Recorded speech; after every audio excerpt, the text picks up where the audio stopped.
سر وقت دینے کا بہت شکریہ.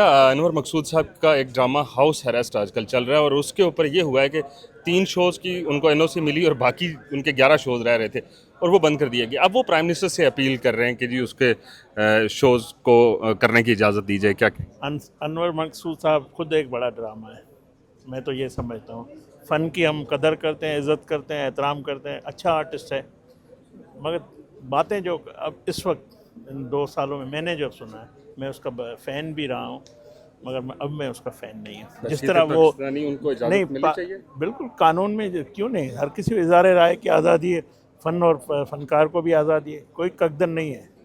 مگر آپ تقسیم پیدا کریں گے، آپ انتشار پھیلائیں گے، وہ کسی بھی، وہ صحافی ہو، سیاستدان ہو، وہ کسی کو اجازت نہیں ہونی چاہیے. Thank you. ایسا لگتا ہے کہ حکومت آرٹ یا تھیٹر سے ڈر رہی ہے، اس لیے پابندی لگائی ہے. لگتا تو یہ ہے کوئی ہم کسی سے نہیں ڈر رہے.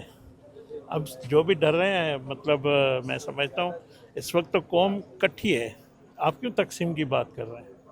اس وقت جو قوم اکٹھی تو نہیں ہے. آپ انور مقصود کو ڈرامہ کہہ رہے ہیں تو تقسیم ہے اس کا مطلب نہیں، جو ان کی میں باتیں میں بھی اس کا اختلاف رکھ سکتا ہوں. صحافی، فنکار، سیاستدان، کوئی بھی اپنے جو بات ہو وہ جوڑنے کی جاتی ہے. آپ فن کا مطلب یہ نہیں ہے کہ آپ تقسیم کریں. آپ کسی پہ کیا انور مقصود صاحب جو نواز شریف صاحب پہ تنقید کرتے ہیں، 3 دفعہ کا وزیر اعظم، فنکار کو یہ شعبہ دیتا ہے؟ فنکار کسی جماعت کا نہیں ہوتا ہے. فنکار تو میں کہتا ہوں کسی سرحد بھی نہیں ہوتی ہے. ان کو سر ایوارڈز بھی اسی گورنمنٹ نے دیے. ٹھیک ہے، ایوارڈ جو اچھا کام کرے گا اس کو ایوارڈ بھی ملے گا.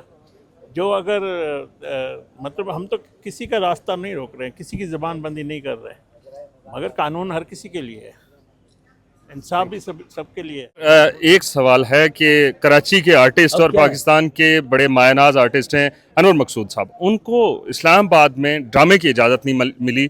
ہاؤس اریسٹ نام تھا اس کا.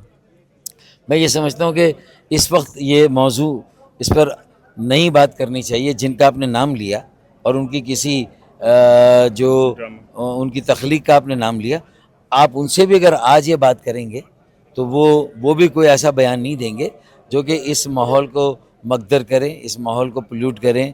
اور جو اس وقت ہماری ایک اللہ تعالیٰ نے ایک 47 اور 1965 کے بعد ایک موقع دیا پوری قوم کو متحد، منظم اور متحرک ہونے کا، تو ہمیں اپنے ڈومیسٹک ایشوز کو پس پشت رکھنا چاہیے، پیچھے بیک برنر پہ. اور ہمیں اس وقت صرف جس بات پہ توجہ دینی، ہماری بقا سلامتی سے بڑھ کے کچھ نہیں، ہماری آزادی خود مختاری سے بڑھ کے کچھ نہیں ہے. اگر وہ ہے تو پھر ہم معاشی جو چیلنجز ہے اس کا بھی سامنا کریں گے. اور یہ تو جال ایسا بچھا دیا مودی کے مائنڈ سیٹ نے اپنے لیے خود، کہ میرے خیال میں وہ کہتے ہیں نا کہ الجھا ہے پاؤں مودی کا زلف دراز میں، لو آپ اپنے دام میں بھارت آ گیا. بہت بہت شکریہ. اس میں یہ کہ یہ تو آرٹ، یہ اس کا ہاؤس اریسٹ بعد میں بات کریں.